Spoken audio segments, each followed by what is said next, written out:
Kajian Kitab.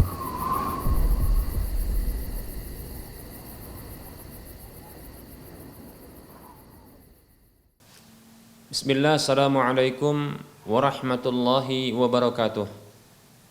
Innal hamdalillah nahmaduhu wa nasta'inuhu wa nastaghfiruh wa na'udzu billahi min shururi anfusina wa min sayyiati a'malina. Man yahdihillah fala mudilla lah wa man yudlilhu fala hadiyalah. Wa ashhadu an la ilaha illallah wahdahu la syarika lah. Wa ashhadu anna Muhammadan abduhu wa rasuluhu sallallahu alaihi wasallam. Qala Allahu jalla wa ala ya ayyuhalladzina amanu taqullaha haqqa tuqatih wa la tamutunna illa wa antum muslimun. Ya ayuhan nasu attaqu rabbakumul ladzi khalaqakum min nafsin wahidah wa khalaqa minha zawjaha wa bassa minhuma rijalan katsiran wa nisaa'a wattaqullaha alladzi tasaaluna bihi wal arham innallaha kana 'alaikum raqiba. Ya ayyuhalladzina amanu taqullaha wa qulu qawlan sadida yuslih lakum a'malakum wa yaghfir lakum dhunubakum wa may yuti'illaha wa rasulahu faqad faza fawzan 'azima. Amma ba'd.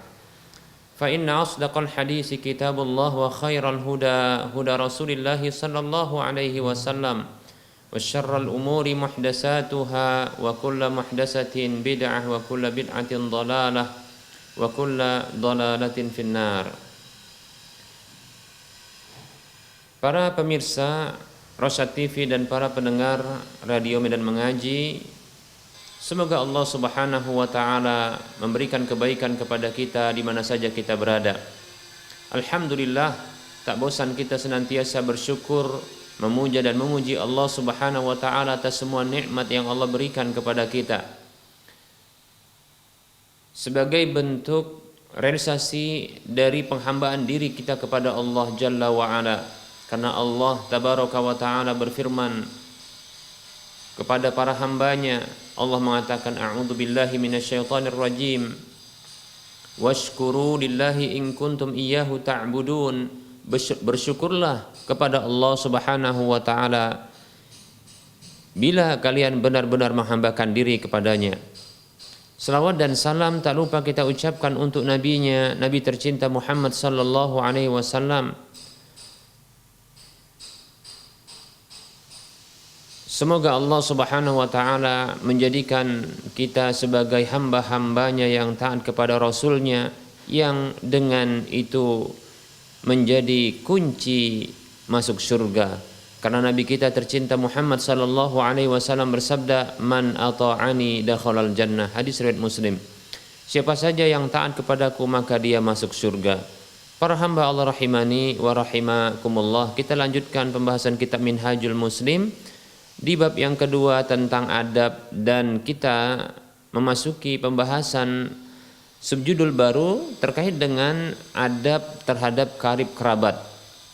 Para hamba Allah rahimani wa rahimakumullah, seorang muslim, seorang mukmin, sebagaimana ia diwajibkan untuk memiliki adab dan akhlak kepada kedua orang tuanya, kepada anak-anaknya dan saudara-saudaranya, maka demikian pula seorang muslim, seorang mukmin dituntut untuk dia memiliki adab dan akhlak terhadap karib kerabatnya, yaitu orang-orang yang memiliki hubungan kekerabatan,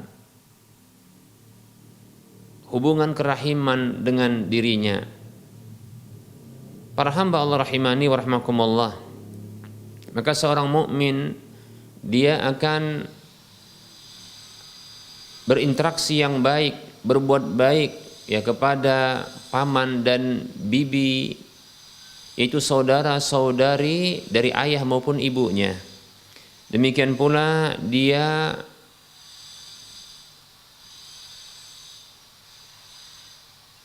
berinteraksi yang baik dengan anak-anak dari paman dan bibinya. Baik para hamba Allah rahimani wa rahmakumullah, sebagaimana seorang mukmin dan seorang muslim beradab dan berakhlak yang baik dengan orang tuanya, maka demikian pula terhadap saudara dan saudarinya, saudara dan saudari ayah dan ibunya, maka dia juga dituntut untuk berbuat baik kepada mereka. Sebagaimana seorang muslim, seorang mukmin, ia dituntut untuk berbuat baik kepada saudara dan saudarinya, maka demikian pula dikarenakan saudara dan saudarinya ini merupakan anak dari orang tuanya juga, orang yang melahirkannya, yang juga bersama dengan dia hidup dalam satu rumah tangga, maka demikian pula dia dituntut untuk berbuat baik kepada anak-anak dari saudara dan saudari kedua orang tuanya, yaitu sepupu-sepupunya. Baik para hamba Allah rahimani wa rahimakumullah. Sebagaimana seorang mukmin, seorang muslim dituntut untuk berbuat baik kepada kedua orang tuanya, maka demikian pula kita dituntut untuk berbuat baik kepada orang tua dari orang tua kita, karena mereka termasuk karib kerabat kita, bahkan mereka adalah ayah dan ibu yang telah dengan keduanya lahirlah orang tua kita. Baik para hamba Allah rahimani wa rahimakumullah.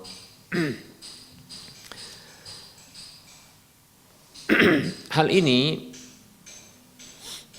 berlaku, berbuat baik kepada karib kerabat ini berlaku bagi yang mukminnya di antara mereka maupun yang kafirnya di antara mereka. Wajib bagi kita untuk tetap berbuat baik kepada karib kerabat walaupun mereka berbeda agama dengan kita. Kita berbuat baik dengan mereka, berinteraksi dengan baik terhadap mereka dalam hal-hal yang tidak ada larangan, di dalam hal-hal yang tidak bertentangan dengan ketetapan Allah dan Rasul-Nya.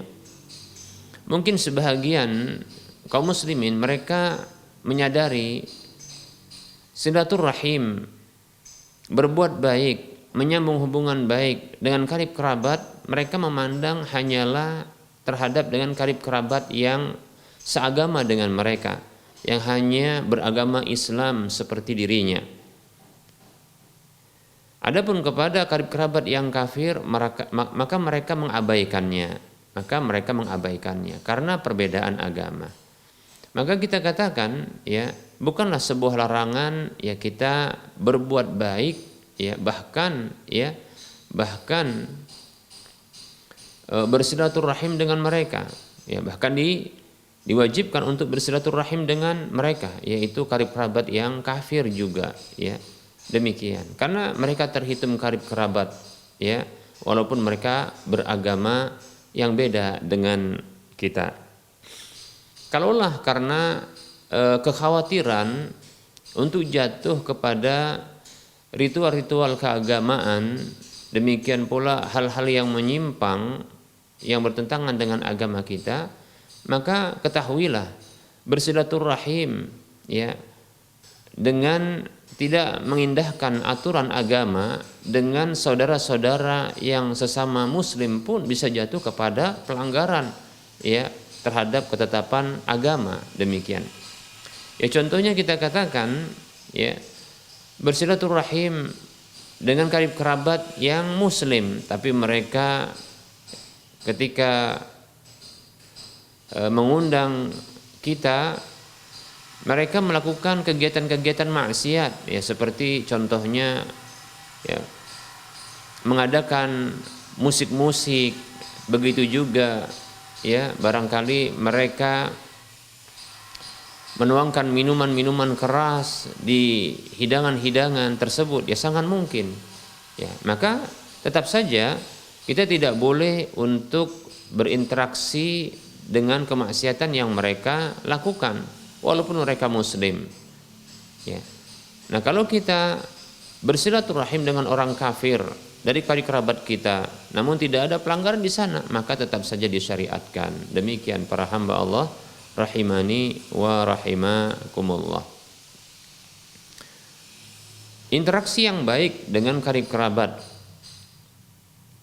itu bisa dilakukan dengan berkunjung, bisa dengan memberi hadiah, bisa dengan berkomunikasi lewat media sosial atau media komunikasi seperti telepon, ya, video call dan seterusnya, ya, atau chatting WhatsApp dan yang lainnya, maka ini merupakan bahagian dari silaturahim. Yang jelas menyambung hubungan baik dengan mereka, menanyakan kabar mereka, menanyakan perkembangan keluarga mereka, ya, memberikan hadiah. Ya, kalau mereka muslim maka mengucapkan salam atau titip salam, demikian. Baik para hamba Allah rahimani wa rahimakumullah, ya.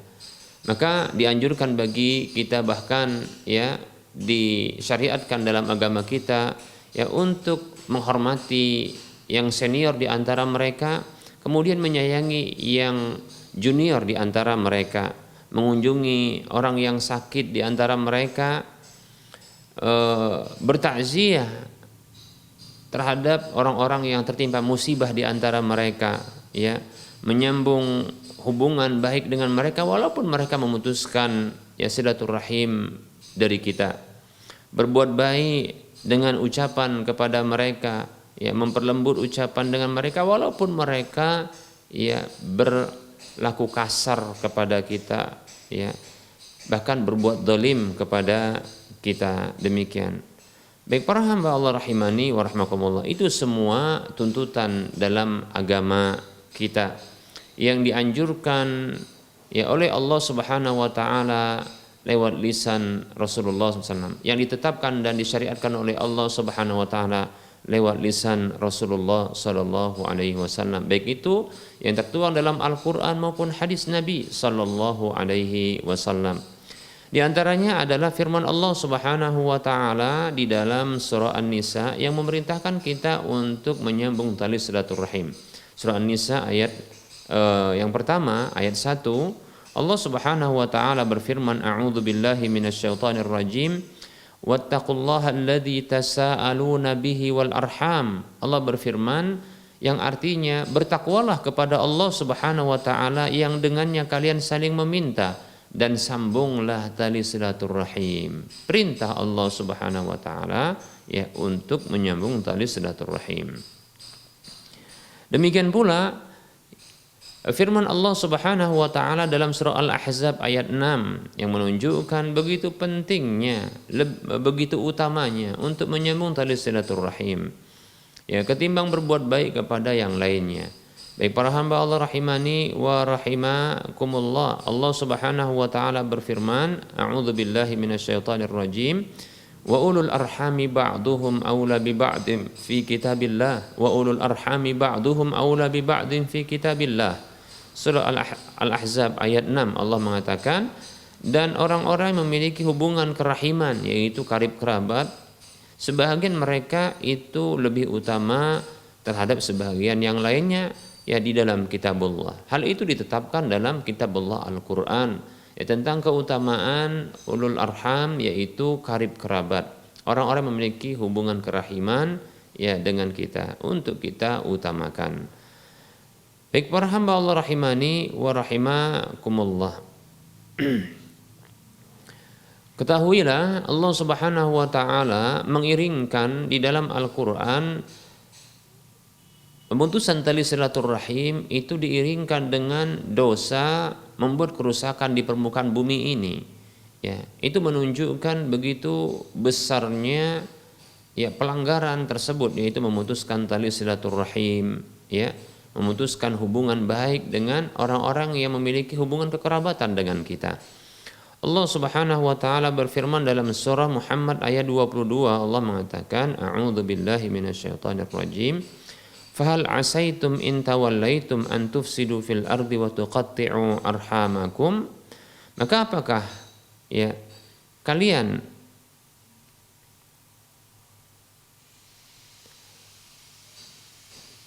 akan berlaku, ya, apakah kalian akan berputus asa, ya, apakah kalian, ya, akan melakukan hal seperti ini apabila, ya, kalian berpaling, yaitu kalian melakukan membuat kerusakan di permukaan bumi ini dan memutuskan tali hubungan baik dengan karib kerabat kalian, yaitu orang-orang yang memiliki hubungan kerahiman dengan kalian. Baik para hamba Allah rahimani wa rahimakumullah. Dalam ayat ini Allah Subhanahu wa taala dia bertanya, Allah Subhanahu wa taala bertanya kepada hamba-hambanya dengan pertanyaan yang tentunya ini mengandung celaan, ya. Fahal asaitum in tawallaitum an tufsidu fil ardi wa tuqatti'u arhamakum. Apakah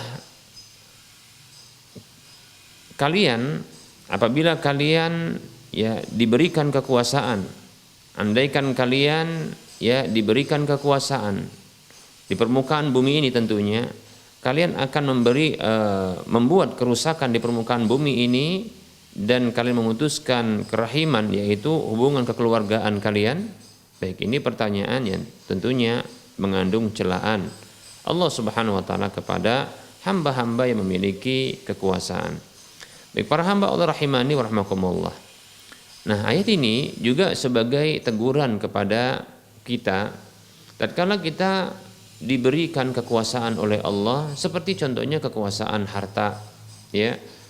Penguasaan terhadap harta, kita diberikan kesenangan yang biasanya seseorang yang apabila dia memiliki harta maka dia akan bertindak sewenang-wenang, dia akan bertindak sombong, ya, bahkan terhadap karib kerabatnya. Demikian.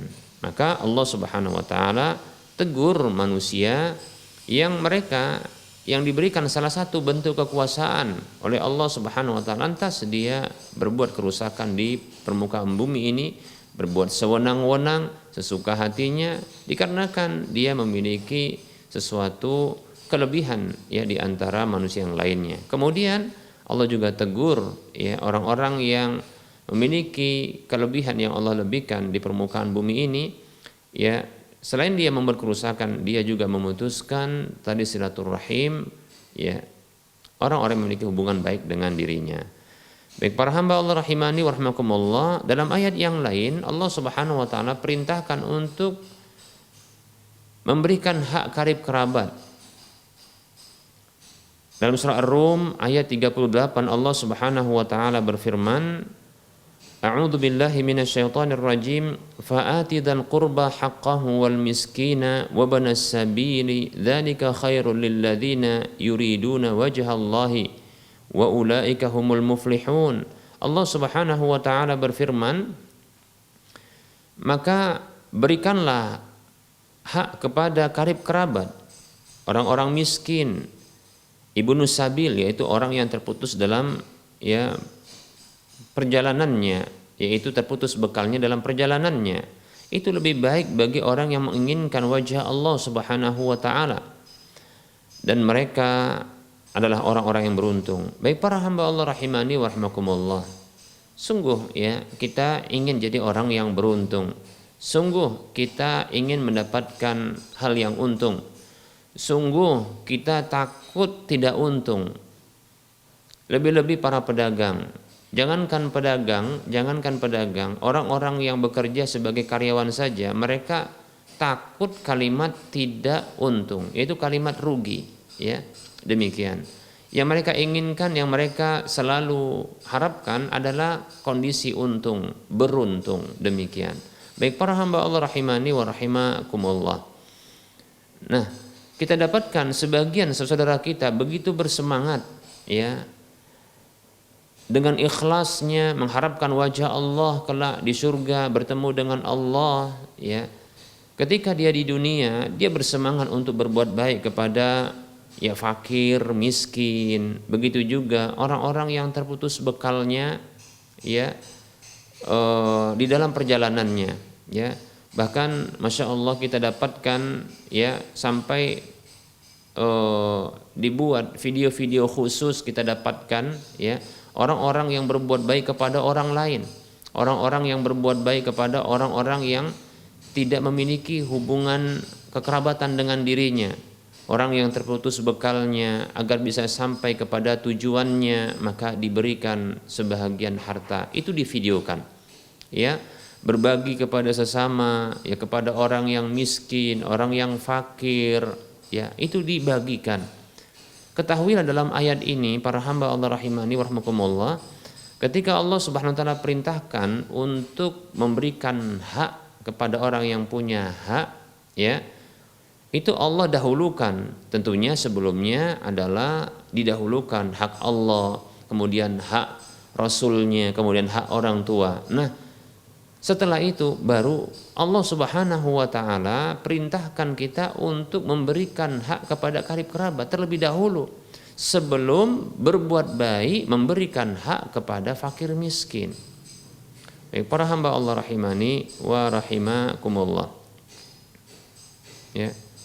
Maka hendaknya seorang mukmin, seorang muslim menyadari bahwasanya karib kerabatnya itu memiliki hak lebih, ya, kepada dirinya, lebih-lebih apabila karib kerabat itu adalah orang miskin, ya, orang yang membutuhkan, ya, maka memiliki hak lebih ketimbang orang fakir miskin, ya, di luar sana yang tidak ada hubungan karib kerabat dengannya, ya, maka lebih didahulukan karib kerabatnya. Baik para hamba Allah rahimani warahmatullah, di mana Allah Subhanahu wa taala mendahulukan untuk pemenuhan hak, untuk memenuhi hak itu kepada karib kerabat. Allah katakan, a'udzubillahi minasyaitonirrajim, fa'ati dzal qurba haqqahu wal miskina wa banas sabil. Ya. Maka berikanlah hak karib kerabat tersebut, ya. Kemudian disebutkan wal miskin dan orang miskin. Kemudian wabanas sabil dan orang yang dalam perjalanan, ya, yang terputus bekalnya. Baik para hamba Allah rahimani wa rahimakumullah. Nah, ini wajib kita sadari wahai para hamba Allah rahimani wa rahimakumullah. Bahkan Allah Subhanahu wa taala menyatakan itu lebih baik, ya, lebih baik. Itu berbuat baik, memberikan hak dengan mendahulukan hak karib kerabat, baru orang miskin, fakir miskin, kemudian orang-orang yang terputus bekalnya dalam perjalanannya. Demikian. Ya. Bahkan Allah janjikan di akhir ayat ini dengan mereka itu adalah orang-orang beruntung yang mendapatkan keberuntungan. Demikian, ya. Para hamba Allah rahimani wa rahimakumullah. Karib kerabat, dahulukan karib kerabat ketimbang orang-orang miskin, orang-orang fakir. Ya. Jangan terbalik, ya, kita terhadap, ya, orang-orang fakir miskin yang tidak ada hubungan baik dengan kita lebih perhatian, kita lebih, ya, pedulikan. Sementara karib kerabat kita bahkan mungkin ada yang juga sama seperti mereka, yang fakir miskin, bahkan lebih parah lagi, malah itu diabaikan, ya, malah itu tidak dipedulikan. Maka ini, ya, melanggar sebuah, ya, ketetapan dari Allah Subhanahu wa ta'ala. Baik para hamba Allah rahimani wa rahimakumullah. Hendaknya seorang mukmin memahami hal ini. Baik para hamba Allah rahimani wa rahimakumullah. Barangkali ini materi yang bisa kita sampaikan pada pertemuan kali ini, ya. Insyaallah ta'ala di materi yang sama kita akan lanjutkan dengan menyebutkan firman-firman Allah Subhanahu wa ta'ala terkait dengan berbuat baik terhadap karib kerabat, pemenuhan hak-hak karib kerabat, ya, dan berakhlak mulia terhadap karib kerabat. Orang-orang memiliki hubungan kekerabatan, hubungan kerahiman dengan kita. Insyaallah ta'ala kita bahas waktu mendatang. Kita buka saja sesi soal jawab yang kita luangkan waktu yang banyak untuk bersesi dalam bersoal jawab dalam sesi ini. Baik para hamba Allah rahimani wa rahimakumullah. Baik, ada pertanyaan yang sudah masuk, ya. Bagi para pemirsa yang ingin langsung berinteraktif, silahkan, ya, hubungi nomor layanan kami 0812 12 12 12 3 kali, kita ulangi 0812 12 12 8834. Di layar kaca Anda barangkali bisa Anda lihat nomor layanan kami ini. Dan yang ingin bertanya lewat tulisan, silakan ya di nomor yang sama untuk mengarahkan pertanyaan ya lewat tulisan chatting WhatsApp. Baik para hamba Allah rahimani rahimakumullah, pertanyaan yang pertama sudah masuk ya. Ada pertanyaan, Pak Yai yang kami hormati, tolong minta penjelasan caranya sholat qashar jamak takdim dan takhir. Apakah dikerjakan kedua-duanya pada satu waktu, yaitu zuhur 2 rakaat, asar 2 rakaat dengan berniat jamak qashar? Jazakumullahu khairah. Baik.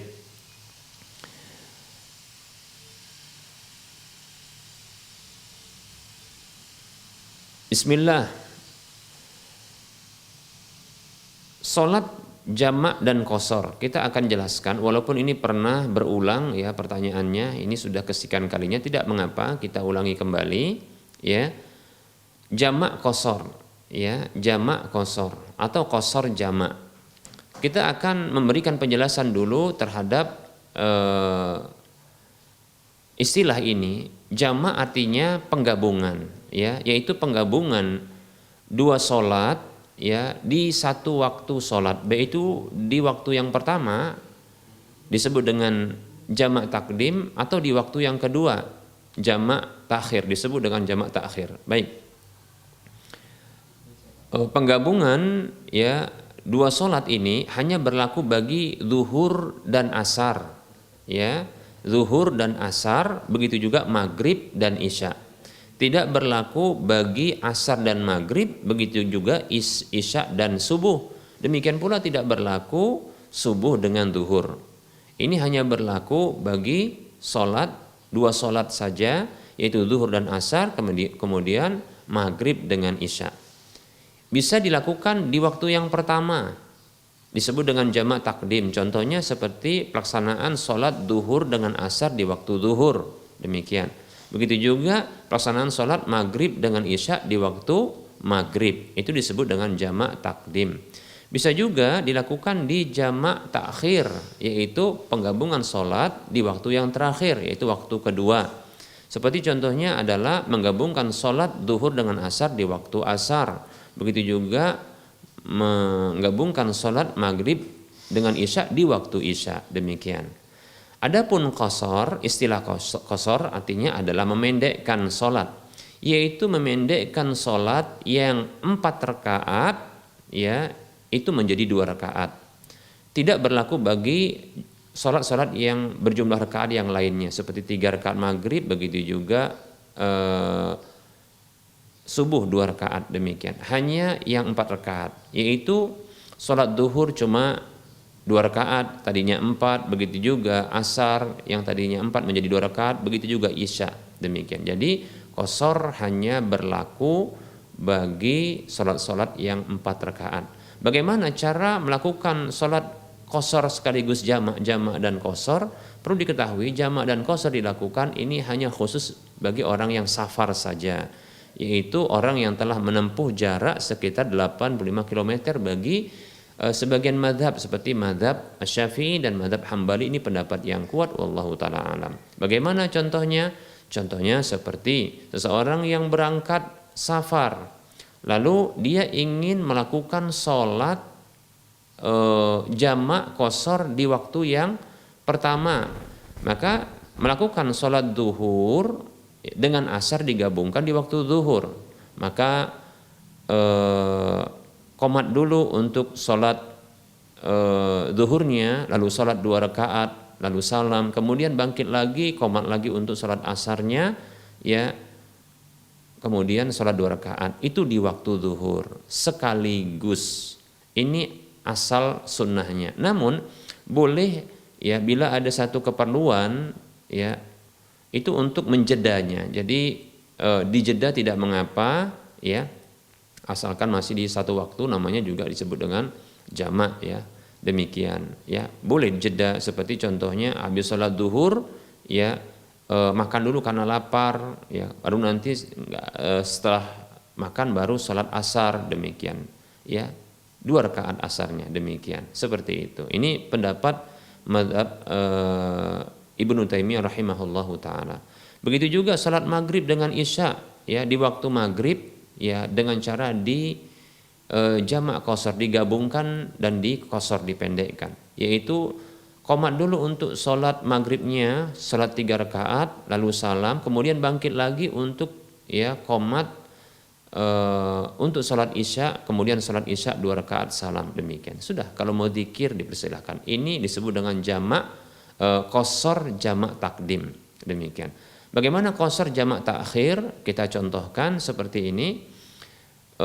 Dilewatkan sholat duhur ya sampai masuk waktu asar ya, lalu di waktu asar maka qomat untuk sholat duhur terlebih dahulu, didahulukan yang lebih urutannya pertama, kemudian yang baru yang kedua, kemudian sholat duhur 2 rakaat, lalu bangkit lagi qomat untuk sholat asar, lalu sholat asar 2 rakaat. Begitu juga ya ketika hendak sholat maghrib digabungkan dengan sholat isya dengan diakhirkan ya di waktu isya.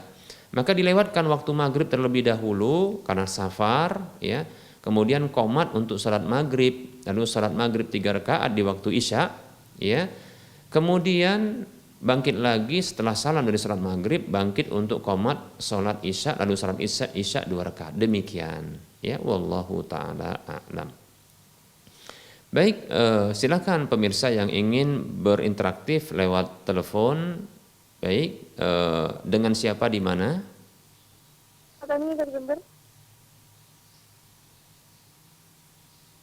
Bisa diulangi Ibu, sepertinya suara wanita. Ibu, halo, Assalamualaikum. Kurang jelas Ibu. Halo, Assalamualaikum. Baik, Ibu, silakan. Ya, pertanyaan pertama Ustaz. Ibu siapa di mana? Maaf, boleh perkenalkan diri? Ya, Fatami dari Jember. Oh, siapa Bu? Fatami dari Jember. Iya Bu, di Jember ya, silakan Bu. Ya, bagaimana cara agar kita tidak terlalu cinta dunia? Bagaimana cara kita agar kita tidak cinta dunia? Baik. Ya, ada 2 pertanyaan Ustaz. Pertanyaan yang berikutnya. Ada 2 pertanyaan. Bisa diulangi? Bagaimana cara agar kita tidak terlalu cinta dunia Ustaz? Baik, bagaimana caranya agar kita tidak terlalu cinta dunia? Pertanyaan pertama, cuma ini saja. Ada 2 pertanyaan. Mau tanya lagi silakan. Ya, bolehkah kita mempercayai hadis yang tidak ada pemilihan dari Rasulullah, namun diambil dari keterangan para sahabat Ustaz? Masih kurang jelas, diulangi. Bolehkah kita mempercayai hadis yang tidak dari Rasulullah namun dapat dari keterangan para sahabat? Baik, apakah kita boleh mempercayai hadis kalau tidak salah ya, tapi hadis ini bukan berasal dari Rasulullah namun hanya dari sahabat. Baik, gitu Bu ya? Ya. Baik, barakallahu fiik, jazakillahu khairan. Cukup Bu ya? Ya. Baik. Pertanyaan pertama, bagaimana caranya agar kita tidak cinta dunia, ya, tidak terlalu cinta dunia. Baik ya, permasalahan ini disebut dengan zuhud ya. Zuhud disebut dengan zuhud. Nabi SAW bersabda, izhad fid dunya ya, yuhibbakallah, wazhad fima 'indan nas yuhibbakan nas, kata Nabi SAW ya. Zuhudlah terhadap dunia maka Allah akan mencintaimu. Zuhudlah terhadap apa yang ada dalam tangan manusia atau pada tangan manusia, maka manusia akan mencintaimu. Baik para hamba Allah rahimani wa rahimakumullah. Zuhud artinya menjadikan dunia hanya sekedar di tangan saja, tidak ya di hati, demikian. Bagaimana caranya agar kita bisa zuhud? Bagaimana caranya agar kita bisa ya memposisikan diri kita ya tidak terlalu cinta dunia? Banyak ya cara agar kita bisa zuhud dan tidak terlalu cinta dengan dunia. Ya, memang secara naluri, secara tabiat manusia, dia akan mencintai sesuatu yang bermanfaat bagi dirinya. Begitu juga hal-hal yang dunia yang lainnya, maka ketahuilah bahwasanya dunia ini akan sirna. Ini yang perlu disadari oleh setiap kita. ya manusia, bahwasanya seorang mukmin, seorang muslim meyakini bahwa dunia ini akan berakhir. Dunia ini akan punah sirna, ya, dan akan beralih kepada kehidupan berikutnya, yaitu kehidupan yang kekal abadi selamanya, ya, yang kebaikannya itu lebih baik ketimbang kebaikan dunia, ya, demikian. Bahkan Allah mengatakan, a'udzubillahi minasyaitonirrajim, wal akhiratu khairu wa abqa, akhirat itu lebih baik, ya, dan lebih kekal, demikian. Nah, inilah yang menyadarkan kita bahwasanya agar kita jangan terlalu cinta dengan dunia, bahwasanya dunia itu akan kita tinggalkan, dia akan sirna, dia akan punah dari kita. Kalaulah kita tidak yang meninggalkannya, dia pula yang meninggalkan kita, demikian, ya, seperti itu. Berikutnya kita akan beralih kepada kehidupan yang kekal abadi selamanya. Maka seorang mukmin, seorang muslim mestinya dia menyadari, ya, karena dia meyakini hidup di dunia sementara lalu dia akan beralih kepada kehidupan berikutnya, maka dia hendaknya berbekal. Kehidupan di dunia itu satu yang memang wajib secara alami dijalaninya, ya, yang memang harus dia jalani. Maka jadikanlah dunia itu hanya sebagai tempat singgah saja. Sebagaimana Nabi SAW bersabda kepada Abdullah bin Umar, kun fid dunya ka'annaka gharibun aw abiru sabil. Ya, kata Nabi SAW, ini hadis riwayat Bukhari, kata Nabi SAW, jadilah engkau di dunia seperti, ya, orang yang asing, gharib, yaitu orang yang asing. Namanya orang asing di satu wilayah, tentunya dia tidak akan menetap di wilayah tersebut. Atau abiru sabil, atau orang yang sekedar lewat saja, demikian. Jadi tidak ingin tinggal di tempat tersebut, lalu membangun istana, megah di tempat tersebut, tidak, ya. Malah sebaliknya, dia hanya sekedar lewat. Dia hanya, jika lewat di tempat tersebut, dia malah akan membawa bekal, bahkan membeli bekal-bekal yang ada di tempat tersebut agar dia bisa melanjutkan perjalanan ke tempat tujuan asalnya, yaitu akhiratnya, demikian, ya. Maka sebagaimana ungkapan orang yang bijak mengatakan bahwasanya, ya, dunia itu adalah ladang baginya, kemudian akhirat adalah tempat panennya, demikian. Maka demikianlah hendaknya kita banyak menanam kebaikan, bukan menanam kejelekan dan keburukan di dunia ini, demikian, seperti itu. Ya, agar nanti di akhirat kita bisa menuai kebaikan-kebaikan, bukan keburukan-keburukan. Nah, seperti itu. Baik, hal berikutnya yang membantu kita untuk bisa zuhud, demikian pula agar tidak terlalu cinta dengan dunia. Kalau kita terlalu cinta dengan dunia, malah kita akan dipersulit oleh Allah Subhanahu wa taala, ya. Perhatikan sabda Nabi SAW, ini hadis yang diriwayatkan oleh beberapa ulama-ulama hadis, ashabus sunan, di antaranya Ibnu Majah. Kita ambil satu riwayat Ibnu Majah, kata Nabi SAW, man kanatid dunya hammahu ja'alallahu faqrahu baina ainaihi wa farraqa alaihi syamlahu wa lam ya'tihi minad dunya illa ma kutiba lahu, demikian. Kata Nabi SAW, siapa saja yang menjadikan dunia itu sebagai obsesinya, orientasinya, tolak ukur pandangannya, ya, maka Allah jadikan kefakiran dan kemiskinan itu ada di dua matanya. Kita lihat, ya, orang yang kalau pakai kacamata maka dia akan melihat berdasarkan ukuran kacamatanya, demikian. Nah, bagaimana jadinya apabila Allah jadikan, ya, kefakiran dan kemiskinan itu ada di dua matanya, maka tidak ada dia melihat sesuatu dalam urusan dunia ini kecuali dia bagaikan orang miskin. Dia seperti orang miskin, selalu miskin. Yaitu bagaimana orang lain bisa memberikan manfaat kepada dirinya, bukan dia memberikan manfaat kepada orang lain. Itu orang miskin. Itu sebabnya karena orientasinya adalah dunia, demikian. Jadi orang yang orientasinya dunia, selalu dunia dan selalu dunia, supaya tidak cinta dunia, ketahuilah bahwasanya, ya, balasannya adalah dia selalu miskin dalam mindsetnya. Nah, itu dia, ya.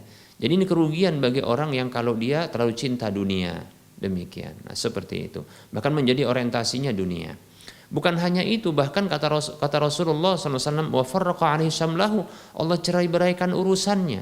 Coba urusannya itu Allah cerai beraikan. Satu masalah yang hendak diselesaikannya ternyata beranak pinak. Nah ini kan bahaya tentunya, ya seperti itu. Berikutnya adalah ya, walam ya'tihi minad dunya illa ma kutiba lahu, dan tidaklah datang dunia kepadanya kecuali apa yang telah ditetapkan untuknya. Ya, sekedar apa yang telah ditetapkan untuknya. Berbeda dengan bila orang yang menjadikan akhirat sebagai obsesinya. Kata Nabi SAW, wa man kanatil akhiratu hammahu ja'alallahu ghinahu fi qalbihi wa jama'alahu syamlahu wa atathu dunya wa hiya raghimah. Kata Nabi SAW, wa man kanatil akhiratu hammahu, siapa saja menjadikan akhirat sebagai obsesinya.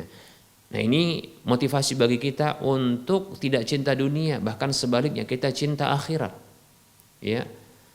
Maka kata Rasulullah SAW, ja'alallahu ghinahu fi qalbihi, Allah jadikan kekayaan itu ada di hatinya, lebih dekat ketimbang kefakiran kalau dunia dijadikan obsesinya.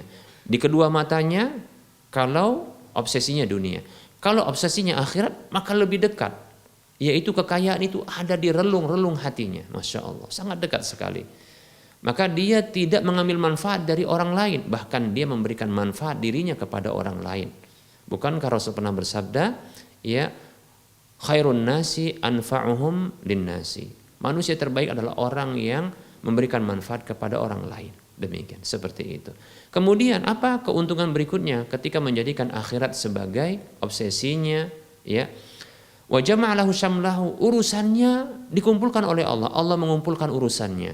Bahkan apabila satu masalah yang hendak diselesaikannya, ternyata banyak masalah yang selesai disebabkan Allah yang mengumpulkan masalahnya tersebut. Dan datang dunia kepadanya dalam kondisi tertunduk. Dia dikejar-kejar dunia. Dunia itu bagaikan bayangan, bila dikejar ternyata dia menjauh, dia semakin lari. Apabila kita meninggalkannya menuju akhirat, maka dia mengikuti kita. Demikian, seperti itu. Pertanyaan yang berikutnya, apakah boleh ya riwayat dari sahabat itu dijadikan sebagai pegangan, landasan dalil? Baik para hamba Allah rahimani wa rahimakumullah, secara ditinjau dari ilmu mustalah hadis atau usul hadis, pernyataan atau perbuatan sahabat itu disebut dengan asar sahabat, ya. Adapun riwayat ini biasanya disebutkan adalah riwayat untuk hadis Nabi SAW. Walaupun terkadang ya juga disebutkan riwayat ya itu untuk kisah-kisah dari sahabat dan orang-orang setelah mereka. Demikian. Hanya saja ada nama khusus yaitu disebut dengan asar, ya, asar dari sahabat. Wallahu taala a'lam. Apakah asar sahabat ini bisa dijadikan pegangan? Jawabannya adalah boleh. Bahkan ya dalam satu madhab, kalau tidak salah dalam madhab Syafi'i juga demikian, dalam madhab Hambali juga demikian, dan sebagian madhab yang lain bahwasanya ya wallahu ta'ala alam, ya asar sahabat ini dijadikan pegangan. Ya asar sahabat ini dijadikan sebagai pegangan dengan syarat, tapi ada syaratnya. Apabila ya tidak bertentangan dengan hadis Nabi, Al-Quran dan hadis Nabi SAW. Ya, karena memang ada sebahagian asar sahabat yang bertentangan dengan Al-Quran dan hadis Nabi SAW. Ya. Kemudian syarat yang kedua adalah asar sahabat, pernyataan atau perbuatan sahabat itu tidaklah bertentangan dengan sahabat yang lainnya, ya, tidak bertentangan dengan sahabat yang lainnya.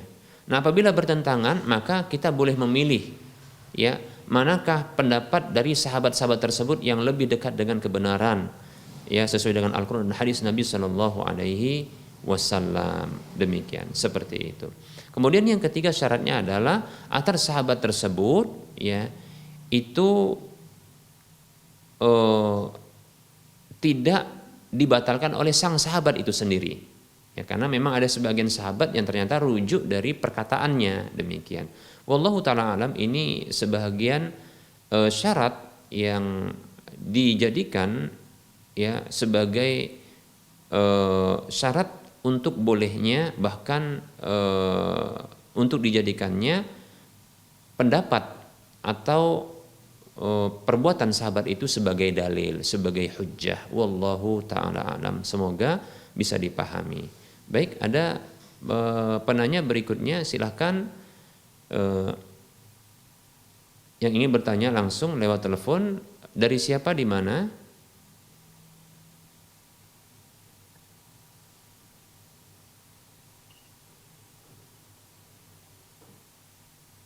Silakan Bapak atau Ibu. Assalamualaikum. Ya, sepertinya Bapak ini ya. Silakan Bapak perkenalkan diri, dari siapa, di mana? Assalamualaikum dari Sulawesi. Waalaikumsalam warahmatullahi wabarakatuh. Dari Bapak siapa? Sulawesi, Ustaz. Kurang jelas Bapak. Ya. Ini mau tanya, Ustaz. Saya bertanya, Ustaz. Iya, Bapak siapa, di mana? Dari Bapak Tono, Sulawesi, Ustaz. Bapak Tono di Sulawesi ya. Ya. Silakan Bapak. Begini, Ustaz. Bagaimana menanggapi ajaran Islam yang saling berbeda-beda, Ustaz? Seperti contoh, ada yang mengajarkan salat subuh pakai kunut, ada juga yang mengajarkan salat subuh tidak pakai kunut. Oh baik, tentang kunut subuh Bapak. Ya. Dan kedua, ada juga yang mengharamkan melaksanakan tahlilan habis ada kematian, ada juga yang mengiyakan, Ustaz. Bagaimana cara menanggapi perbedaan seperti itu, Ustaz? Baik, tahlilan ya. Baik, hukum tahlilan. Baik. Terima kasih Bapak Tono di Sulawesi. Barakallahu fiik, jazakallahu khairan. Wassalamualaikum. Ya. Baik, ya terima kasih Bapak. Pertanyaan yang bagus sekali dari Bapak Tono ya, di Sulawesi kalau tidak salah tadi ya. Barakallahu fiik, jazakallahu khairan. Ya, ini sikap kita, sikap seorang muslim dan seorang mukmin menghadapi perbedaan pendapat ya. Para hamba Allah rahimani wa rahimakumullah, perlu diketahui bahwasanya perbedaan pendapat secara sunnatullah pasti terjadi ya, perbedaan pendapat ya. Perbedaan-perbedaan itu selalu ada. Demikian ya. Baik itu intern, yaitu antar sesama saudara seiman, maupun ekstern, antar sesama manusia yang ini berbeda agama tentunya. Demikian ya. Hanya saja perlu kita ketahui bahwasanya memang agama kita adalah agama toleransi, yang mengajarkan toleransi ya. Perlu kita ketahui memang demikian. Baik, para hamba Allah rahimani wa rahimakumullah, hanya saja perlu diketahui bahwa para ulama menjelaskan ya, perbedaan-perbedaan pendapat itu ada dua jenisnya. Yang pertama adalah perbedaan pendapat yang tidak boleh ditoleransi di dalamnya. Perbedaan pendapat yang tidak boleh ditoleransi untuk berbeda di dalamnya, lalu kita bersikap menerima dengannya. Tidak boleh untuk melakukan hal tersebut ya. Kemudian yang kedua adalah perbedaan-perbedaan pendapat yang wajib untuk diberlakukan ya, toleransi di dalamnya. Baik para hamba Allah rahimani wa rahimakumullah, apa itu perbedaan-perbedaan pendapat yang tidak boleh bahkan haram untuk ditoleransi? Yaitu perkara-perkara prinsip, perkara-perkara yang fundamental ya, perkara-perkara yang dia pada umumnya disepakati dengan status ijma oleh para ulama. Perkara-perkara yang disepakati oleh para ulama bahwasanya hal itu adalah ijma, yaitu kesepakatan seluruh ulama Islam tentang hal tersebut, maka tidak boleh disalahi ya. Termasuk dalam hal ini adalah hal-hal yang berkaitan dengan, pada umumnya adalah terkait dengan masalah akidah dan keyakinan ya, akidah dan keyakinan ya. Maka tidak boleh untuk ya berbeda di dalamnya, ya, maka kita harus mengikuti ketetapan tersebut, ya. Tidak boleh kita berbeda dengan hal tersebut, ya. Orang yang berbeda dengan kita, maka kita sikapi, ya, dengan bukan sikap toleransi, tapi kita sikapi bahwasanya ini adalah penyimpangan, ini adalah sebuah kesalahan, ini adalah sebuah kekeliruan, ya. Ini adalah sebuah, ya, bisa jadi kesesatan. Kita katakan demikian, ya. Seperti itu. Wajib untuk kita yakini demikian. Orang yang berbeda dalam masalah-masalah yang tidak boleh ditoleransi ini, maka kita harus memperlakukan bahwasanya, ya, perbedaan itu, orang yang berbeda dengan apa yang sudah digariskan, ini merupakan kesalahan, kekeliruan, kemudian, ya, pelanggaran, bahkan kesesatan. Demikian, ya. Bahkan kita katakan kebatilan. Baik para hamba Allah rahimani wa rahimakumullah. Dan pada umumnya ini adalah dalam masalah-masalah keyakinan. Seperti contohnya yang akan kita hadapi, akan kita lewati, yaitu tanggal 25 dan tanggal 1 Januari, 25 Desember dan tanggal 1 Januari, ya. Nah, ini adalah permasalahan yang sifatnya ekstern memang sih, ya, tapi sangat disayangkan ternyata internal kita ini masih berbeda, ya. Maka kita katakan ini tidaklah benar, ya. 25 Desember itu adalah hari Natal, yaitu maksudnya adalah perayaan terhadap kelahiran, ya, anak Tuhan, yaitu Nabi Isa yang dipertuhankan, Yesus. Demikian. Maka sementara dalam umat Islam, dalam keyakinan Islam, ya, Allah Subhanahu wa taala itu tidak memiliki anak, ya. Dan Nabi Isa bukanlah anak bagi Allah Subhanahu wa taala. Beliau adalah nabi sekaligus rasul bagi Bani Israel. Demikian. Dan kita yakin demikian. Kita mencintai, ya, Nabi Isa alaihissalam sebagaimana kita mencintai Nabi Musa alaihissalam. Demikian, ya. Dan nabi-nabi yang lainnya seperti itu. Tapi jangan sampai kelahirannya yang ditetapkan itu, yang ini merupakan, ya, diyakini dalam agama Nasrani bahwasanya, ya, kelahirannya ini sebagai anak Tuhan, maka tidak boleh, ya. Perhatikan, Allah sampai marah, Allah sampai murka, ya, sampai Allah ingin membuat pecah langit dan terbelah bumi, begitu juga, ya, luluh lantaknya gunung. Allah mengatakan dalam surah Maryam ayat 90 dan 91 serta 92, Allah mengatakan a'udzu billahi minasyaitonir rajim takadus samawati yatafattarna minhu wa tanshaqqul ardu wa takhirrul jibalu hadda an da'u lirrahmani walada wa ma yanbaghi lirrahmani an yattakhidha walada. Kata Allah Subhanahu wa taala, hampir-hampir saja langit-langit itu pecah, bukan hanya satu langit, langit yang 7 itu semuanya hampir pecah. Begitu juga bumi itu terbelah, hampir saja bumi terbelah, dan hampir saja gunung-gunung itu luluh lantak. Bukan hanya batu seperti Semeru, seperti Sinabung, bukan, tapi luluh lantak, hancur. Bahkan bukan satu gunung, tapi semua gunung. Ya, apa sebabnya? Anda aulir rahmani walada. Mereka mengklaim, meyakini bahwa Allah Ar-Rahman itu punya anak. Padahal Allah tidak layak, ya, mengambil anak atau, ya, memiliki anak. Demikian. Lihat, maka tidak pantas seorang mukmin, seorang muslim mengucapkan, ya, selamat Natal dan merayakannya. Begitu juga tahun baru tanggal 1 Januari. Perlu kita ketahui penamaan Januari itu berasal dari, ya, keyakinannya orang-orang Mesopotamia, ya, yang mereka adalah penyembah api, orang-orang Romawi yang pertama sekali, ya, kerajaan Romawi di sana.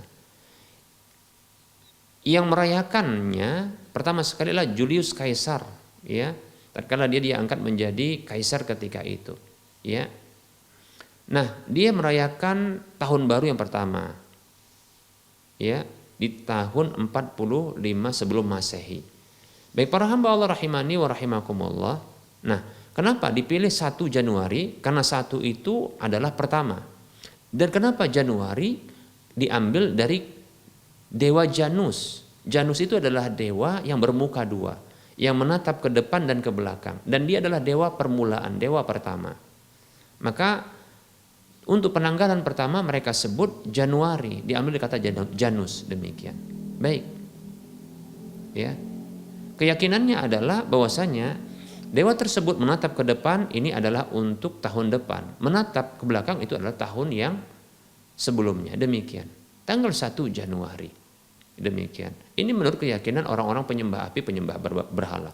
Lalu orang-orang Nasrani menyesuaikan hal ini di tanggal 1 Januari mereka merayakan perayaan terkait dengan kelahiran dari Nabi Yesus yang di tanggal hari ke-7 setelah itu, dari tanggal 25 lalu tanggal 1 dari Januari itu selama 7 hari mereka merayakan yaitu penamaan bagi Yesus, begitu juga sekaligus penyunatan Yesus, demikian. Seperti itu. Jadi yang merayakan 1 Januari itu bukan hanya orang-orang Nasrani, dan ini bukan hanya penanggalan biasa. Ini terkait dengan ibadahnya orang-orang Nasrani, karena itu adalah waktu penamaan dan penyunatan Tuhan Yesus, begitu juga sekaligus itu perayaan bagi orang-orang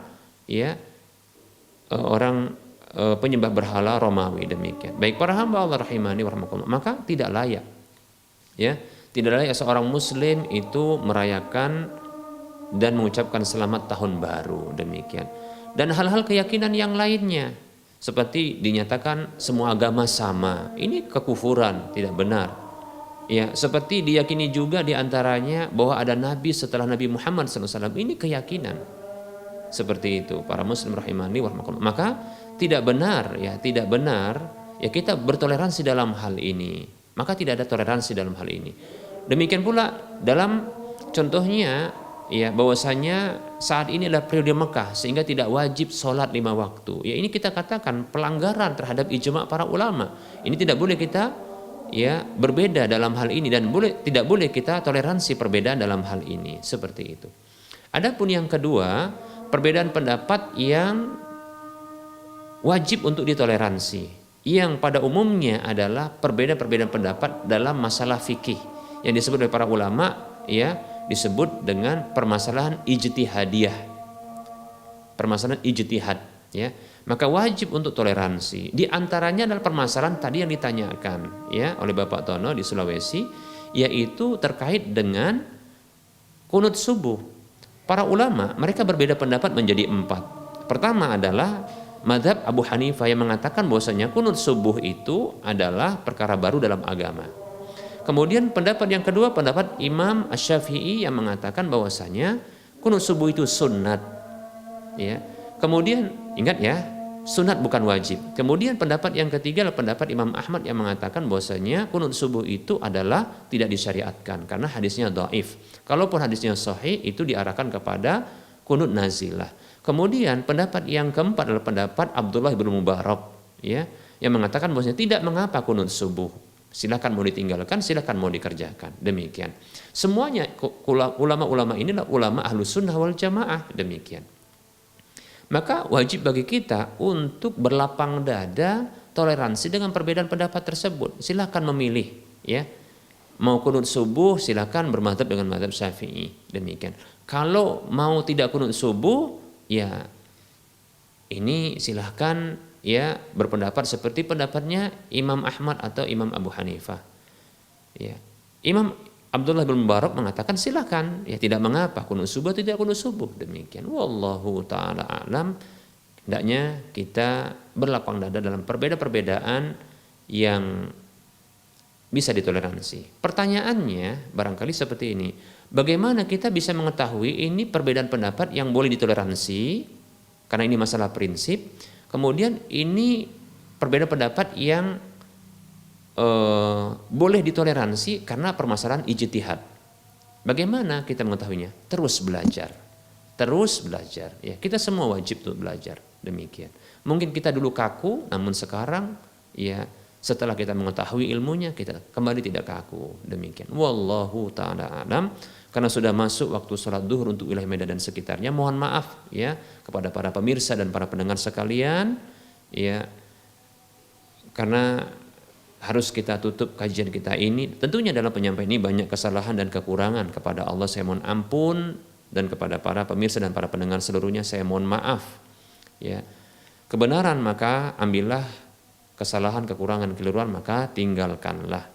Sebelum berakhir seperti biasa kita motivasi saudara seiman, mari kita semuanya berdonasi, membantu, saling tolong menolong untuk membebaskan lahan yang nantinya akan dibangun Masjid Al-Muwahhidin untuk wilayah Medan dan sekitarnya. Kebutuhan dana kita sekitar 8,5 sekian miliar rupiah, dan kekurangan saat ini 3 sekian miliar rupiah. Demikian. Silahkan miliki aset akhirat yang minimal pahalanya 700 kali lipatnya, yang akan terus mengalir pahalanya kepada kita walaupun kita telah tiada. Salurkan infak dan sedekah jariah Anda ke nomor rekening Bank Syariah Mandiri atau Bank Syariah Indonesia di nomor 71274855555 atas nama Yayasan Lajnah Dakwah Medan, kode bank 451, dan di layar kaca Anda bisa melihat informasi ini. Semoga bermanfaat. Mohon maaf atas segala kekurangan. Kita ketemu lagi di lain kesempatan. Wassallallahu ala Muhammad wa ala alihi wa ashabihi ajma'in. Subhanakallahumma wa bihamdika asyhadu an la ilaha illa anta astaghfiruka wa atubu ilaika walhamdulillahi rabbil alamin. Wassalamu alaikum warahmatullahi wabarakatuh.